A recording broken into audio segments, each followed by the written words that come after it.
अस्सलाम वालेकुम। Last time जो हम लोगों ने टॉपिक पढ़ा था वो हम लोगों ने नॉन मेटल्स के बारे में पढ़ा था कि नॉन मेटल्स क्या होती हैं। नॉन मेटल्स का हम लोगों ने पढ़ा था कि नॉन मेटल्स ऐसे एलिमेंट्स होते हैं जिनमें टेंडेंसी होती है, कैपेबिलिटी होती है इलेक्ट्रॉन्स को एक्सेप्ट करने की, और ये हीट एंड इलेक्ट्रिसिटी के नॉन कंडक्टर होते हैं। इसके अलावा नेक्स्ट जो टॉपिक हमारा आज का है वो है comparison of reactivity of halogens. Halogens basically क्या होते हैं? हैलोजेंस नॉन मेटल्स होते हैं। और अगर हम पीरियोडिक टेबल अपने की बात करें तो पीरियोडिक टेबल में हम लोगों ने पढ़ा था ग्रुप होते हैं टोटल 18। तो जो नंबर 17 ग्रुप है ना उसको हम कहते हैं हैलोजेंस। हैलोजेंस जो होते हैं वो ग्रुप नंबर 17 के एलिमेंट्स होते हैं। और ग्रुप नंबर 17 में जो हैलोजेंस होते हैं वो होते हैं fluorine, chlorine, bromine, iodine and astatine. ये हमारे पास हैलोजेंस होते हैं। ज़्यादातर हम लोग जो हैलोजेंस को डिस्कस करते हैं वो आयोडीन तक करते हैं। उसकी रीज़न ये है कि एस्टाटीन जो है ये बहुत ज़्यादा रेयर है, तो इसीलिए एस्टाटीन के बारे में बहुत ज़्यादा कम बात की जाती है। तो मेनली जो हैलोजेंस को कंसीडर किया जाता है वो fluorine, chlorine, bromine and iodine, ये चार हैलोजेंस को हम कंसीडर करते हैं। और फ्लोरीन एंड क्लोरीन, इन दोनों की बात करें तो fluorine and chlorine room temperature पे गैसेस फॉर्म में रहते हैं। मतलब फ्लोरीन भी गैस है और क्लोरीन भी गैस है। और फ्लोरीन एंड क्लोरीन ये दोनों हमेशा डायटोमिक फॉर्म में रहते हैं। डायटोमिक चैप्टर नंबर 1 में मॉलिक्यूलर जो टाइप्स ऑफ मॉलिक्यूल उसमें हम लोगों ने पढ़ा था। डायटोमिक मीन्स के ऐसे मॉलिक्यूल जिनमें सिर्फ दो एटम्स होते हैं, which is consist of only two atoms, is known as diatomic molecule. तो फ्लोरीन F2 और क्लोरीन Cl2 आमतौर पे ये डायटोमिक होते हैं। और अगर हम ब्रोमीन की बात करें तो ब्रोमीन लिक्विड होता है। ये हमने प्रीवियस लेक्चर्स में भी डिस्कस किया हुआ है। लास्ट लेक्चर जो पढ़ा था उसमें भी हम लोगों ने बात डिस्कस की थी कि नॉन मेटल्स में bromine is the only non metal जो लिक्विड फॉर्म में रूम टेम्परेचर पे पाया जाता है। और आयोडीन की बात अगर हम करें तो आयोडीन जो होती है वो सॉलिड होती है।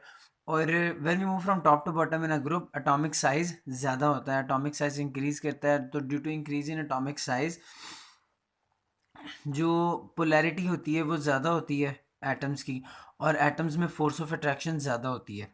फोर्स ऑफ अट्रैक्शन ज़्यादा होने की वजह से ही ये डिफरेंट स्टेट्स में एग्जिस्ट करते हैं। लाइक फ्लोरीन है, इसके मॉलिक्यूल्स में फोर्स ऑफ अट्रैक्शन बहुत वीक होती है, so fluorine is gas, chlorine also is a gas. लेकिन जब हम उससे मज़ीद नीचे आते हैं तो ब्रोमीन इज़ अ लिक्विड, क्योंकि इसके मॉलिक्यूल्स में फोर्स ऑफ अट्रैक्शन थोड़ी सी बिल्डअप हो जाती है। एंड उसके नीचे आयोडीन आ जाती है, एंड आयोडीन एग्जिस्ट करती है सॉलिड फॉर्म में। तो ये हमारे पास हैलोजेंस हो गए। हैलोजेंस हमारे पास होते हैं fluorine, chlorine, bromine and iodine. और जो हैलोजेंस होते हैं मतलब ये चारों, इनको हम जनरली कैपिटल एक्स के साथ रिप्रेजेंट करते हैं। मतलब जहाँ पे भी कैपिटल एक्स आएगा तो मतलब कि वहाँ पे हैलोजन की बात हो रही है। कैपिटल एक्स से हम लोग इनको रिप्रेजेंट करते हैं, हैलोजेंस को।